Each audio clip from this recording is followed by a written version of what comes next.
সিলেটের ওসমানী আন্তর্জাতিক বিমানবন্দরের সার্ভার রুমে ভয়াবহ আগুনে পুড়ে গেছে গুরুত্বপূর্ণ যন্ত্রপাতি। রোববার রাত 11:15টার দিকে আগুনের সূত্রপাত হয়, যা প্রায় 1 ঘন্টার চেষ্টায় নিয়ন্ত্রণে আনে ফায়ার সার্ভিস, আনসার ও এপিবিএন সদস্যরা।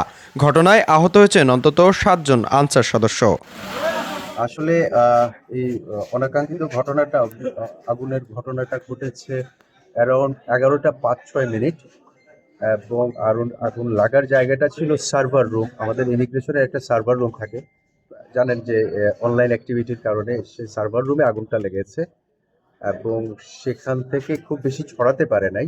আমরা গ্লাস ভেঙে অ্যাকশনে গেছি। আমাদের ইন্টারনাল ফায়ার সার্ভিস, আমাদের যে ফায়ার অ্যারেঞ্জমেন্ট আছে, ফায়ার ফাইটিং অ্যারেঞ্জমেন্ট, সেটা দিয়ে আমাদের ফায়ার এক্সটিংগুইশার ইউজ করেছি, আমাদের ফায়ার হাইড্রেন্টের পানি ইউজ করেছি। এগুলো করে আমরা মোটামুটি নিয়ন্ত্রণে নিয়ে এসেছি। পরে ধোয়ার কারণে ফার্দার অ্যাক্টিভিটি আরও একটু ডিলে হয়েছে। আর তাছাড়া আপনি যেটা বললেন যে ইমিগ্রেশন অ্যাক্টিভিটি আমি কথা বলেছি এসএস ইমিগ্রেশন ঢাকার সাথে।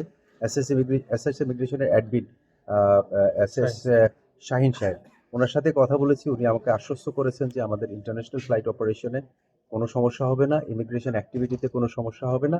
ওনারা ঢাকার সাপোর্ট নিয়ে তার ইন্টারনাল একটা মানে ম্যানুয়ালি তারা অল্টারনেট ব্যবস্থা করবেন। কন্টিজেন্সি তাদের আছে, হয়তো একটু ডিলে হতে পারে, বাট ব্যাহত হওয়ার কিছু নাই।